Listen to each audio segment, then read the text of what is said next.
Amém, irmãos, bom dia a todos. Eu estava aqui pensando, né, sem querer revelar minha idade, mas já tem aí uns 20 anos aí para mais que Deus nos usa, né, com todas as nossas limitações para ministrar a palavra. Mas toda vez que o Éder, naquele WhatsApp, me diz, dá para como você ministrar o sermão? Eu falo, amém, para a gente é uma dádiva, é um privilégio. Mas o frio na barriga sempre vem. É impressionante. Isso, gente, não acaba. Estava ali na hora do louvor abençoado. Mas por que toda vez tem que ter esse frio na barriga, essa tremura toda? Né? Como assim, gente? Eu sou professor, eu dou aula, estou acostumado a falar, mas não tem como, gente. Não tem jeito, sempre vem um frio na barriga.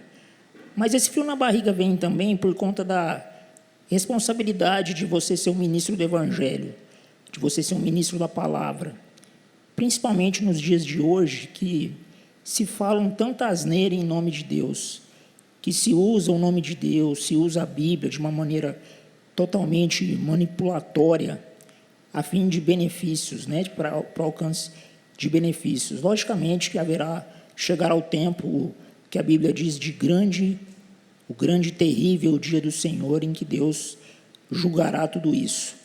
Mas acho que esse tremor no estômago, esse frio no estômago vem também por conta disso. Mas amém, à medida que a gente vai falando, coisa piora um pouquinho. Não, brincadeira. À medida que a gente vai falando, Deus vai dando graça para a gente. Amém, pessoal. Sem mais delongas, eu queria compartilhar com vocês hoje um breve texto, uma breve reflexão, no texto de João, no Evangelho segundo João, no capítulo 20, nós vamos ler os versículos 19 ao 21. João, capítulo 20, do 19 ao 21. Hoje, pessoal, eu quero falar com vocês sobre os dois níveis da paz. Os dois níveis da paz. Um dos atributos do ser de Jesus é ele ser chamado de o príncipe da paz. Príncipe da paz. E hoje nós vamos falar dessa paz que somente Jesus pode dar e os dois níveis dessa paz. Esses dois níveis, eles acontecem na nossa vida de maneira progressiva. Não progressista, pelo amor de Deus, mas de maneira progressiva. À medida que a gente vai andando com Deus, à medida que a gente vai conhecendo a Cristo, esses dois níveis de paz vão se estabelecendo sobre as nossas vidas. Então, vamos lá. João, capítulo 20, versículo 19 ao 21, diz assim: Ao cair da tarde daquele dia, o primeiro da semana, pegando uma carona no que a Vitória falou hoje, aqui muito bem, trancadas as portas da casa onde estavam os discípulos, com medo dos judeus, veio Jesus, pôs-se no meio deles e disse-lhes: Paz seja convosco. E dizendo isso, lhes mostrou as mãos e o lado. Alegraram-se, portanto, os discípulos ao verem o Senhor. Disse-lhes, pois, Jesus, outra vez: Paz seja convosco. Assim como o Pai me enviou, eu também vos envio. Então, aqui, como eu falei para vocês, pessoal, Jesus, ele ministra, ele deseja a paz em duas vezes, né? E, na verdade, são dois momentos que eles acontecem na nossa caminhada com Cristo. Mas primeiro, pessoal, a gente precisa entender o que é paz. O que é essa paz? Lá em João 14, 27, Jesus diz assim: Deixo-vos a paz, a minha paz vos dou, não como o mundo a dá. Então aqui a gente já vê que existe uma diferença muito grande entre a paz que Jesus veio oferecer e a paz que o mundo oferece. E é fato, pessoal, que paz é uma coisa que todo ser humano busca. Pode perguntar para qualquer ser humano aí. O que ele busca? Ele busca paz, todos nós buscamos paz. Logicamente que esse conceito de paz, principalmente numa sociedade relativista que nós vivemos hoje, esse conceito, o significado de paz pode variar. Mas isso é um anseio que todo mundo busca, todo ser humano busca. E por que todo ser humano busca a paz? O ser humano, ele só busca aquilo que ele sente falta. E ele só sente falta daquilo que um dia ele teve e hoje ele não tem mais. Então, na verdade, essa paz que o ser humano busca é a paz que o ser humano vivia antes do pecado. Então, quando Jesus está falando aqui a paz, ele está falando da nossa conhecida Shalom. Só que Shalom, pessoal, embora seja interpretado como paz, mas Shalom, está uma interferência que não sei o que é, mas amém. Shalom, pessoal, não é apenas paz. Shalom, na verdade, é uma palavra que literalmente é traduzida como plenitude. E a paz é uma das características dessa plenitude. Então, quando fala Shalom, um judeu, por exemplo, diz ao outro Shalom Adonai, o que ele está querendo desejar ali para a pessoa? Ele está querendo desejar paz também, obviamente, mas ele está querendo desejar saúde, felicidade, prosperidade, provisão e felicidade, como eu já disse. Então, por exemplo, quando a gente vê no Salmo 1, bem-aventurado o homem, Salmo 1, bem-aventurado o homem que não anda no conselho dos ímpios, não segue a conduta dos pecadores, nem se assenta na roda dos escarnecedores.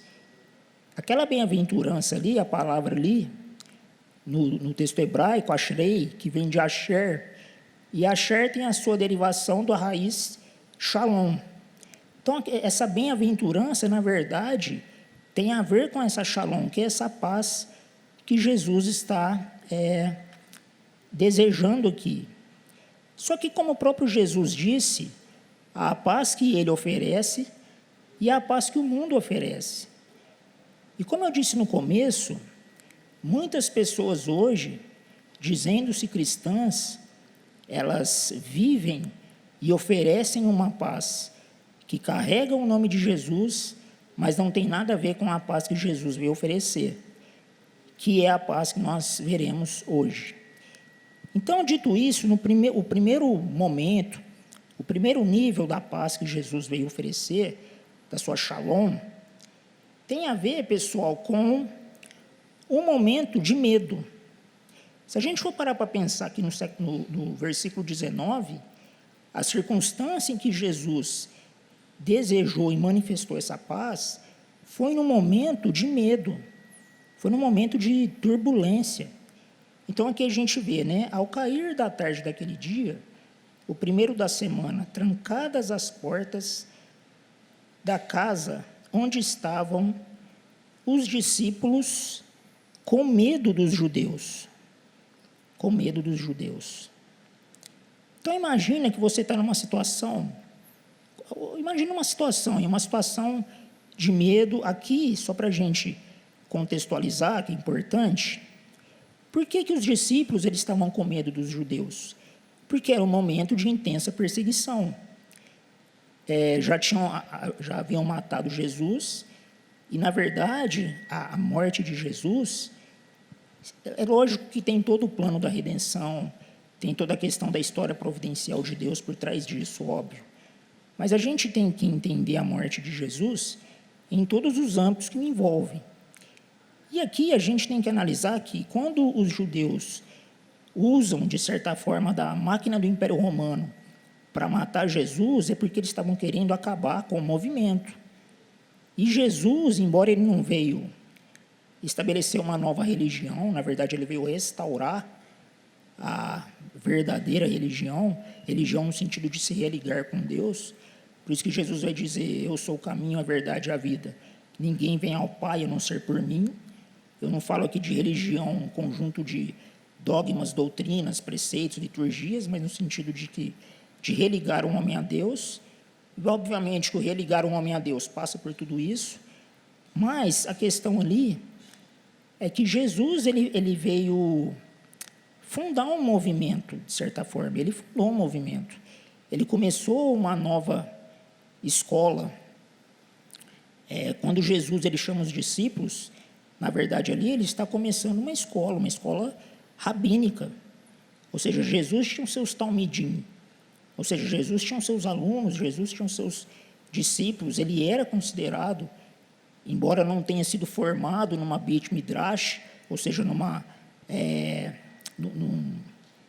escola, né, onde se formavam rabinos, mas ele era conhecido como rabino por conta dos seus ensinos. Então, Jesus ali, ele começou um movimento. Só que esse movimento era totalmente contrário à religião da cúpula judaica. Por quê? Porque, como Jesus diz ali em Marcos 7, aquela cúpula judaica, ela tratava, embora dizendo que se tratava sobre as coisas de Deus, ela tratava de preceitos humanos. E Jesus falou isso de uma maneira muito enfática. Só que Jesus ele veio estabelecer o reino de Deus. Ele começou a sua pregação dizendo: arrependei-vos, porque é chegado o reino dos céus. Então, Jesus ele começou um movimento e os judeus queriam acabar com isso. E como acabar com isso? Mataram Jesus e, obviamente, queriam matar os seus seguidores.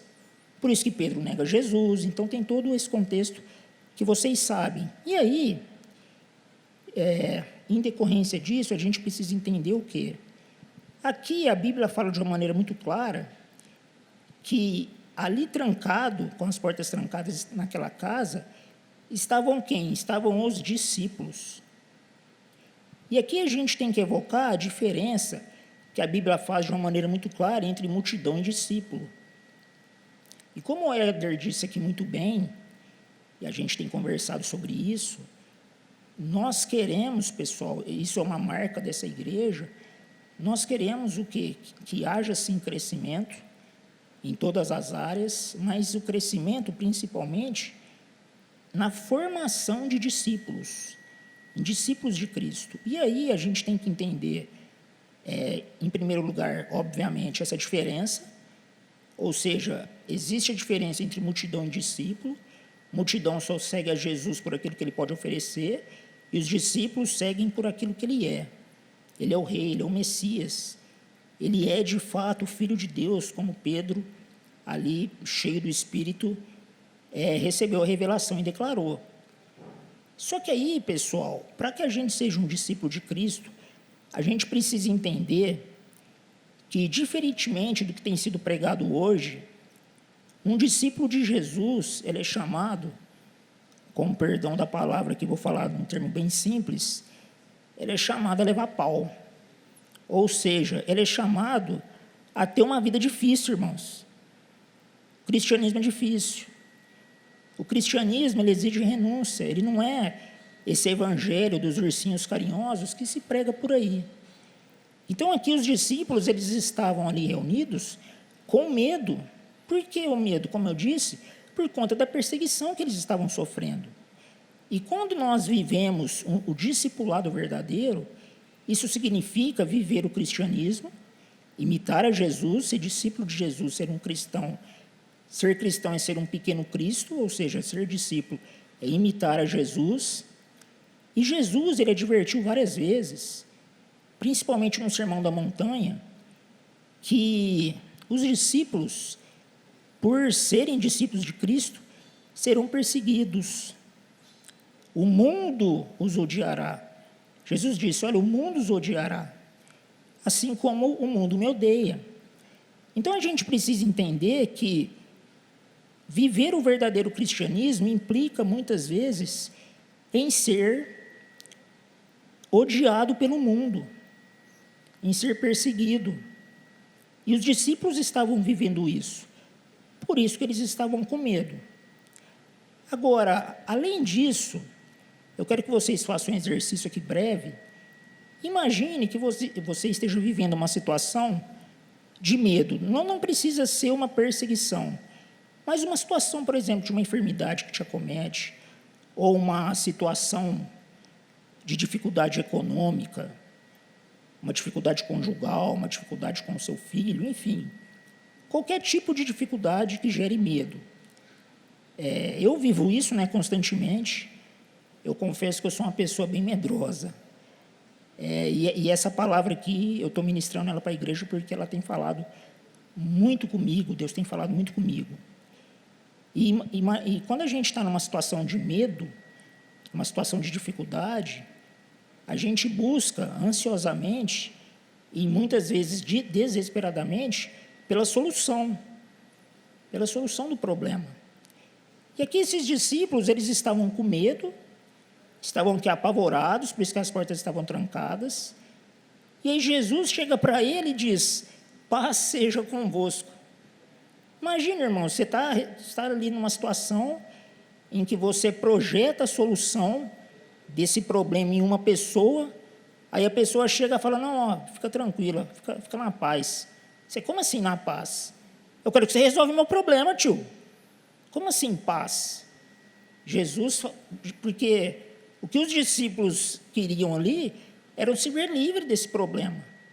Só que aí Jesus chega e diz: paz seja convosco. Paz seja convosco. E é interessante que a palavra descrita aqui por João, que é a palavra Irene, que é a palavra que traduz paz, e é interessante a gente entender o seguinte: toda a palavra é um fenômeno humano. Embora ela tenha origem divina, Deus criou todas as coisas pelo poder da sua palavra, mas palavra é um fenômeno humano que é criado ali para nomear e descrever as coisas, então faz parte ali de um contexto, de uma sociedade. E a palavra Irene, ela descreve o quê? A paz para os gregos. E a paz para os gregos é diferente da paz para os judeus. A paz para os gregos, ela também acontece em dois níveis. O primeiro nível é o nível de que a paz, ela é algo dado pelos deuses. Ou seja, os deuses concediam a paz. E a paz sempre ligada ao sucesso financeiro ou sucesso das glórias heróicas. Então, o ideal do homem grego, por exemplo, era, e isso determinava a sua relação com os deuses, o homem grego queria o quê? Ter o seu nome eternizado na história. Ou seja, ele queria, e decorrência disso, ter sucesso financeiro. Então, a relação do homem grego com os deuses era uma barganha. Em toda a civilização pagã, pessoal, todas as civilizações pagãs da antiguidade, todas elas tinham as suas religiões, todas elas cultuavam os seus deuses, só que em todas elas, a relação do homem com os deuses é sempre uma relação de barganha. Se adorava e cultuava os deuses a fim de garantir ordem cósmica, a fim de garantir o sucesso na colheita, a fim de garantir o sucesso na guerra e a fim de garantir o sucesso de uma maneira geral, sempre do ponto de vista material. Então, a primeira religião em que coloca o elemento amor na relação de Deus com o homem é o judaísmo. Quando Deuteronômio 6, 4 e 5, principalmente o versículo 5 diz: amarás o Senhor seu Deus de todo o coração, com toda a sua alma e com todo o seu entendimento. Então, aqui a palavra Irene num primeiro momento, essa paz como sucesso dado pelos deuses, mas um relacionamento sempre na barganha. E no outro lado, que é já um conceito mais racionalizado, é o conhecimento do mundo, o conhecimento das leis que regem o mundo e a aquisição da sabedoria no sentido da gente como homem, como seres humanos, submeter a nossa vida às leis que regem o universo. Então, num primeiro momento, a paz dos gregos é uma paz voltada para a glória, para o poder, para o sucesso, em barganha com os deuses, e num outro momento é uma paz totalmente racional. Só que, como eu disse para vocês, a paz que Jesus veio oferecer significa justamente a plenitude. E a paz aqui não significa a ausência de problemas, não significa a ausência de guerras, muitas vezes, não significa a ausência de perseguições, ou seja, de situações em que gerará em nossos corações o medo. Mas o que a gente precisa entender é que mesmo nessas situações, Jesus ele se manifesta. Jesus se manifesta dizendo: paz seja convosco. Ou seja, eu vou te sustentar, e eu falo isso por experiência própria. Eu vejo isso todos os dias na minha vida. Muitas vezes, quando eu passo mal, alguma coisa assim, já vem aquele medo: nossa, será que eu vou sucumbir? E aí no meu coração pupilo assim: paz seja convosco, paz seja convosco. E isso precisa nortear a nossa vida. Porque, como eu disse, um discípulo, ele vai estar exposto a dificuldades. O próprio Jesus disse isso, no mundo tereis aflições, mas tende bom ânimo, eu venci o mundo. Ou seja, paz seja convosco. E a gente precisa estar firmado nessa paz. E aí no versículo 20 diz assim, isso aqui, pessoal, prestem muita atenção nisso, porque se vocês não entenderem nada da mensagem, mas entender isso aqui, eu vou me dar por satisfeito. Versículo 20 diz assim, e dizendo isso, Jesus dizendo isso, lhes mostrou as mãos e o lado. Aqui, pessoal, Jesus tinha ressuscitado. Isso aqui acontece depois da crucificação e da ressurreição. E o que isso significa, pessoal? Que não existe paz que Jesus veio dar, que é completamente diferente da que o mundo veio oferecer, como eu falei no começo, que não passa pela cruz. Toda a paz que é oferecida, ainda que seja em nome de Deus, ainda que seja por pessoas que se digam, entre aspas, e bem entre aspas, apóstolos, que se dizem profetas, pessoas ungidas. Então, essas pessoas que dizem oferecer e ministrar uma paz, ainda que seja, como eu disse, em nome de Jesus, mas que não passa pela cruz, não é paz. Porque o próprio Jesus aqui, ele mostra o que é as mãos e o lado, para dizer, olha, as marcas da cruz. Isso aqui, pessoal, é tão forte, que o apóstolo Paulo, na sua primeira carta aos Coríntios, no capítulo 2, ele estava falando ali, no capítulo 1, contrapondo toda a sabedoria dos gregos e a questão da tradição da lei dos judeus. E aí ele diz, Jesus é sabedoria de Deus e poder de Deus. No versículo 2 ele diz o seguinte, no capítulo 2, no versículo 2, ele diz o seguinte, eu vos prego Cristo e Cristo crucificado. Então, o evangelho de Cristo, que não passa pela cruz, o evangelho de Cristo, ou o cristianismo, que não evidencia o Cristo crucificado, não é cristianismo. Uma paz que não passa pela cruz de Cristo, não é paz. Por isso que, como eu disse, Jesus ele falou de uma maneira muito clara da diferença entre a paz que ele veio oferecer e a paz que o mundo veio oferecer. Só que o diabo, ele é o mestre do engano. E muitas vezes o diabo vai usar, de maneira inconsciente, muitos que se dizem ministros do evangelho, a fim de ministrar uma paz que parece, é a paz de Enorex, agora eu revelei minha idade. É a paz de Enorex, parece, mas não é. É aquela paz que parece, fala como Cristo, usa texto bíblico, mas não é a paz. Por que você sabe, Mateus, que não é a paz? Porque não passa pela cruz. Não tem renúncia, não tem transformação. É uma paz que diz, venha e os seus problemas acabaram. É o evangelho tabajara, revelei minha idade de novo. Venha que os seus problemas acabaram. E o evangelho que está explícito na Bíblia é, venha para Cristo, porque os seus problemas estão apenas começando. a coisa ainda vai piorar muito mais. Só que paz seja convosco. Essa é a nossa esperança. Irmãos, não acredite nesse evangelho dos ursinhos carinhosos, como diz um pastor amigo meu. Esse evangelho fofinho. Se não ter cruz, meus amados, esquece.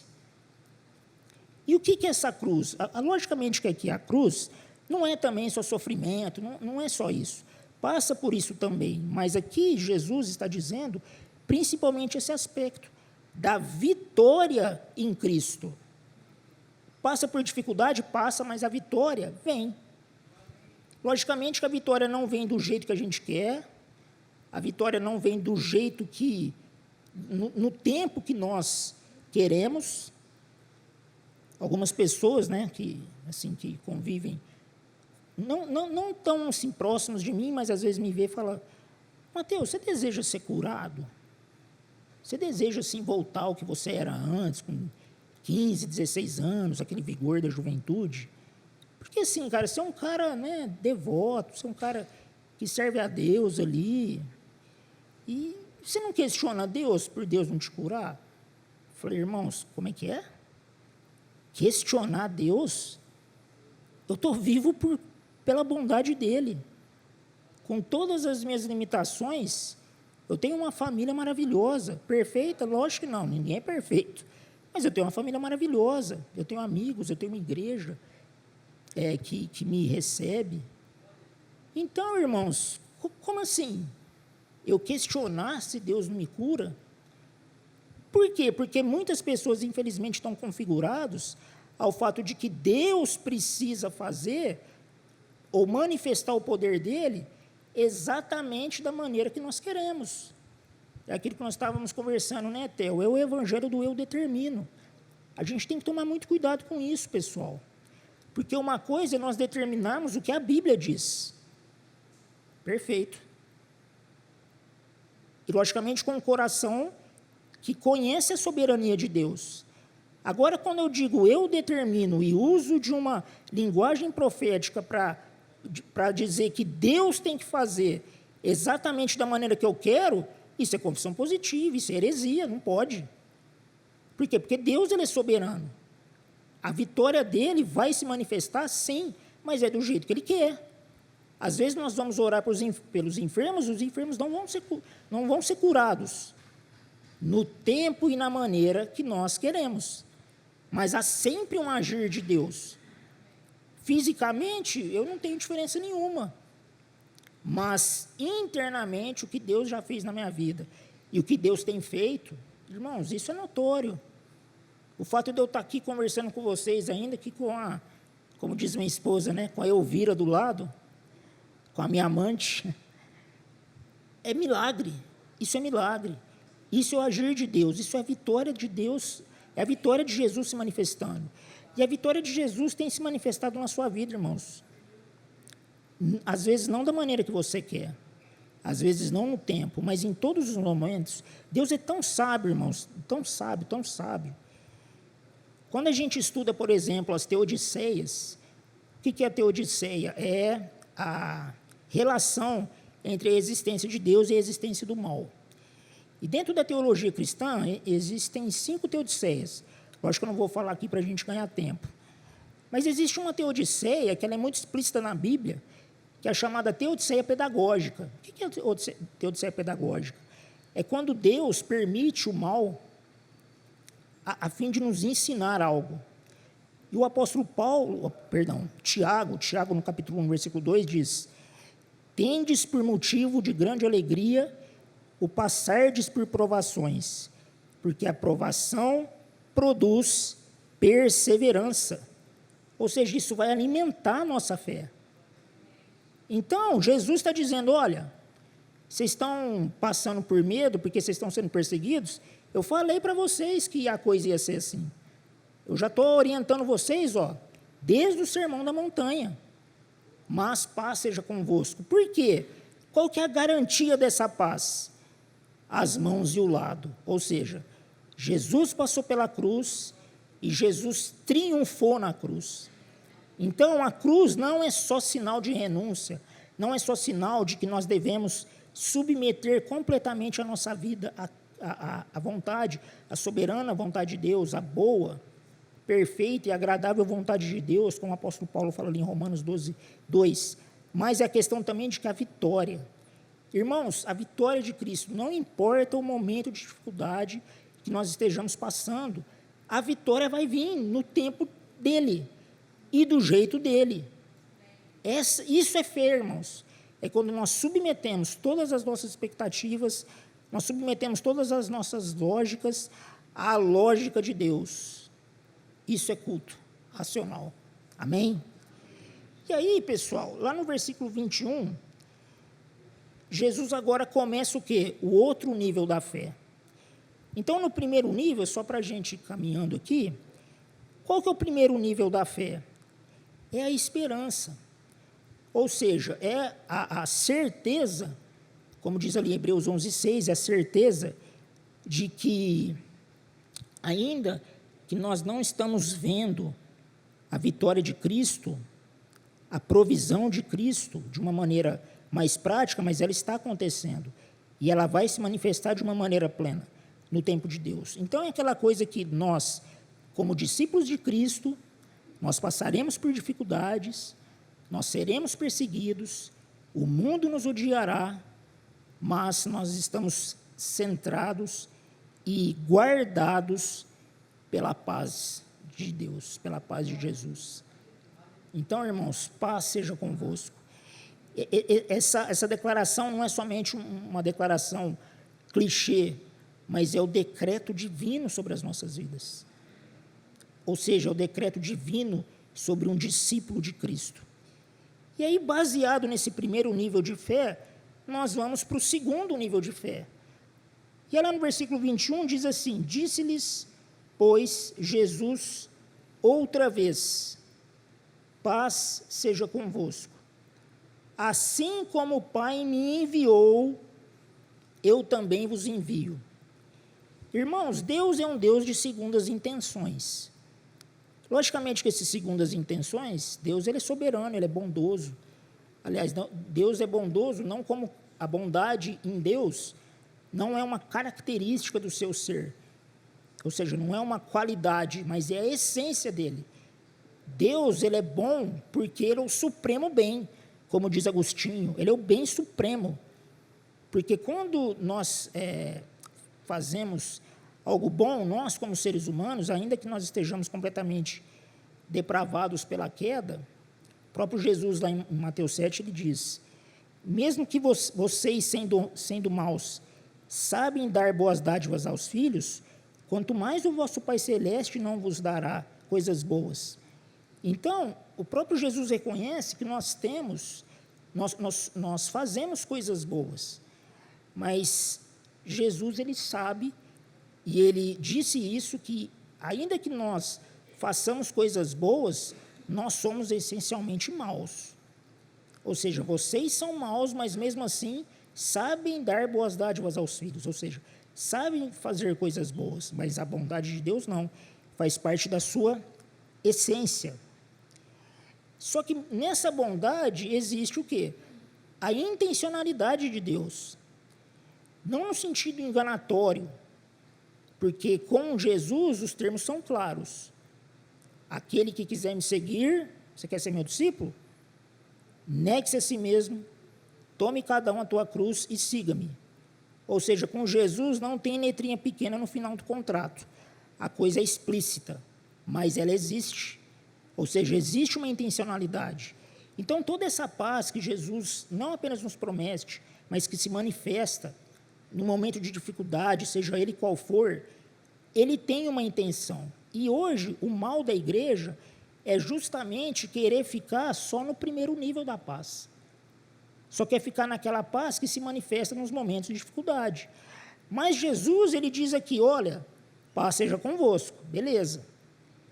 Assim como o Pai me enviou, eu também vos envio, ou seja, eu manifesto a minha paz, eu manifesto a minha provisão, eu faço de vocês bem-aventurados, mas com uma intenção. E qual é essa intenção? Ide e façais discípulos. Ide fazer discípulos, porque esse contexto aqui, essa narrativa, embora João não descreva, mas Mateus, embora João foi escrito depois que Mateus, mas quando a gente lê, a gente pode ver que Mateus complementa isso. Porque nesse mesmo episódio, nesse mesmo diálogo descrito por Mateus, Mateus revela o que Jesus disse para os discípulos: ide por todo o mundo, ide por todas as nações, ensinando-vos tudo o que eu vos disse, fazendo discípulos, batizando-os em nome do Pai, do Filho e do Espírito Santo. Então, embora aqui João não descreva essa ordem, mas ela está escrita em Mateus. E a Bíblia, ela funciona como uma espécie de quebra-cabeça. Existe um princípio bíblico, que é o princípio da canonicidade, que diz exatamente isso. A Bíblia interpreta a própria Bíblia. Então, aqui, quando Jesus está manifestando o segundo nível da fé, que é o nível do envio, a gente tem que entender que esse aqui é o chamado apostólico. Logicamente, os apóstolos são só aqueles, não tem mais apóstolo hoje, apóstolos são só aqueles. Por quê? Porque eles são colunas da igreja, coluna doutrinária, da tradição. Mas o ide, pessoal, pertence a todos, a todo aquele que é discípulo de Cristo, a todo aquele que está firmado na paz, todo aquele que tem uma aliança com Jesus.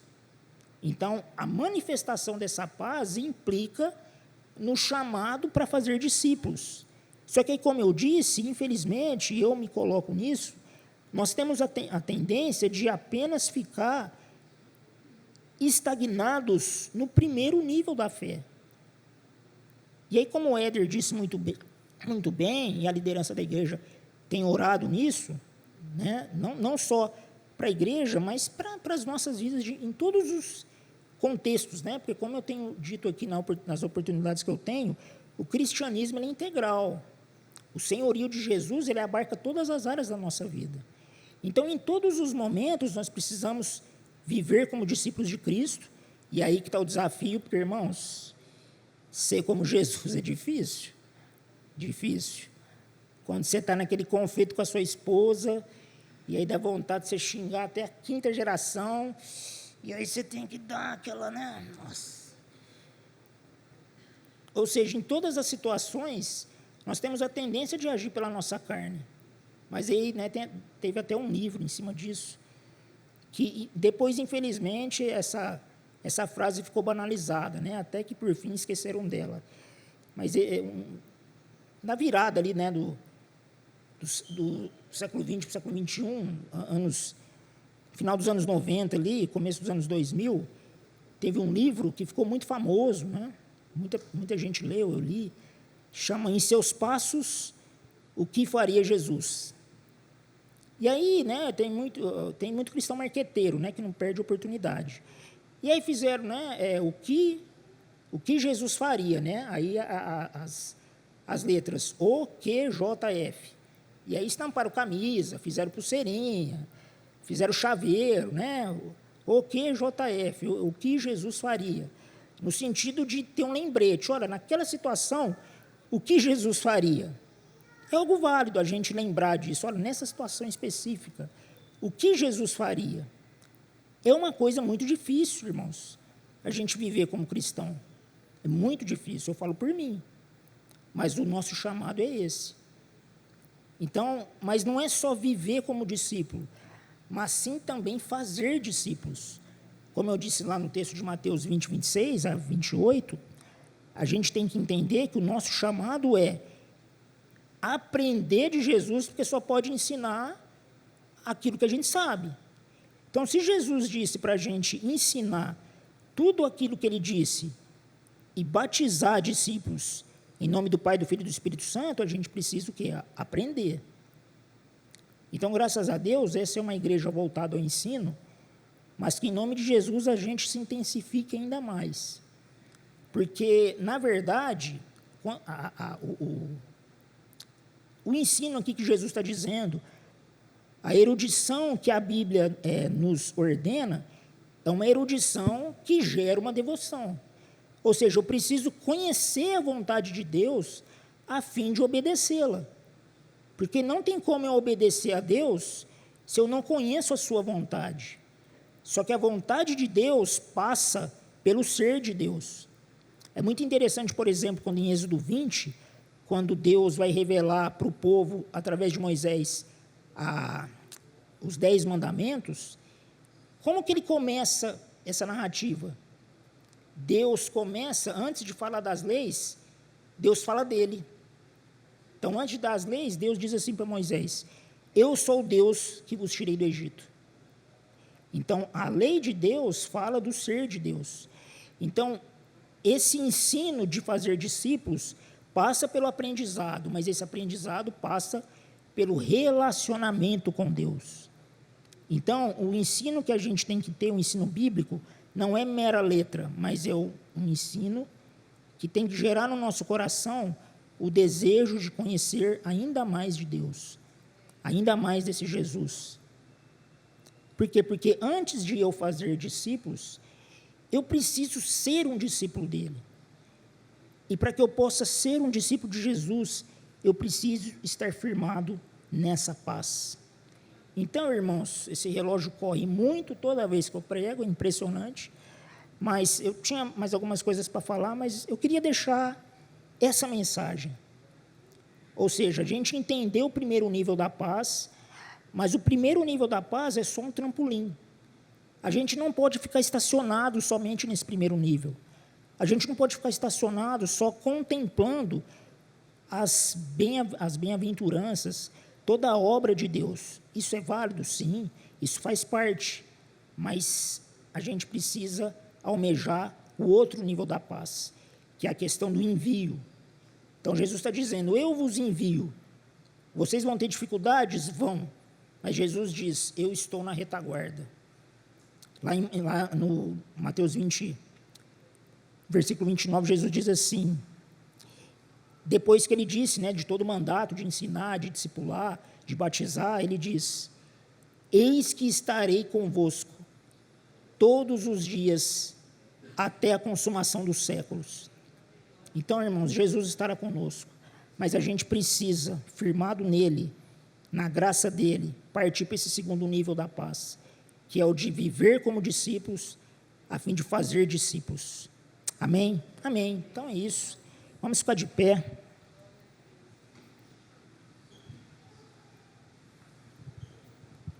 Eu queria fazer uma oração, e aí depois eu entregar aqui para o Éder concluir. Mas antes de eu fazer uma oração em concordância com vocês, eu queria que todos nós fechássemos os nossos olhos e meditássemos um pouco em tudo que foi dito aqui de uma maneira muito breve, no sentido de que nós possamos pedir para Deus uma compreensão dessa paz, uma compreensão, porque assim, uma coisa é a gente ouvir a palavra aqui e a coisa ainda está fresca, mas no decorrer da semana vão acontecendo as lutas, vão acontecendo várias situações difíceis, e a tendência é a gente se esquecer disso.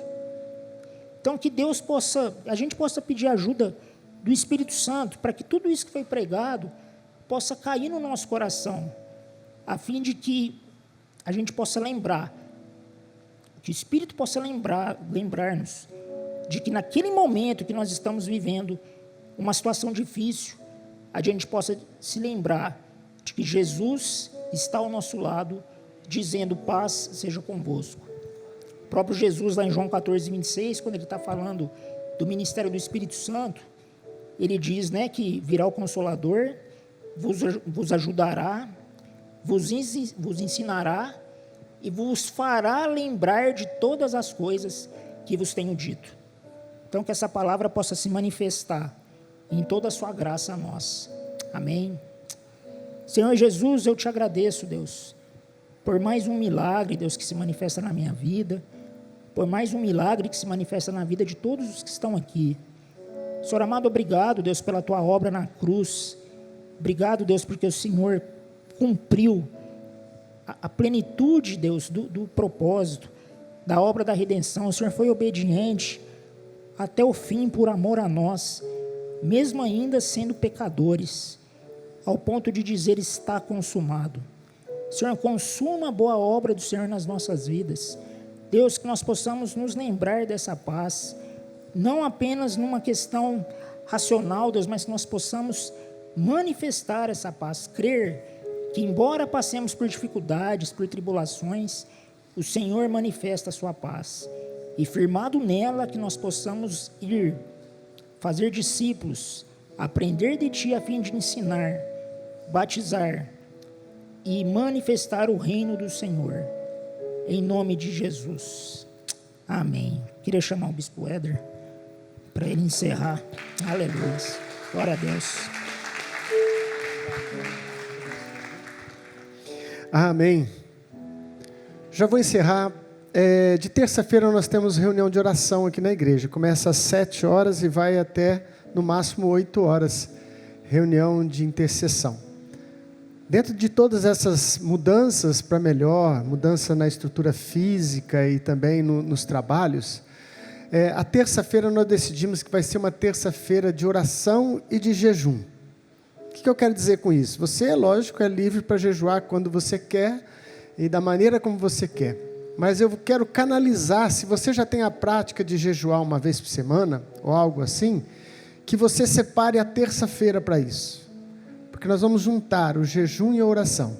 Será um dia específico em que nós vamos ter um jejum coletivo. De repente você não pode vir na reunião de oração por N fatores. Você pode orar onde você estiver. Você pode consagrar onde você estiver. E isso é livre, é lógico, ninguém pode impor ao outro uma consagração de jejum. Eu já fazia o jejum na terça-feira por causa da reunião de oração. E alguns irmãos, ao verem que eu já fazia, falaram, não, também vou fazer na terça-feira um jejum. Então começou a se espalhar, né? Eu também vou na terça. Então já que todos aderiram, e quem quiser, se consagre toda terça. Será terça de consagração e de oração. O mundo espiritual está se movendo, amados. Amém? Aleluia. Erga a tua mão para o céu.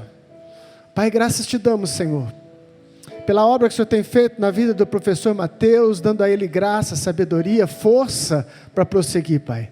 Ele se torna um exemplo para todos nós, Senhor, de perseverança, de determinação no serviço do reino de Deus.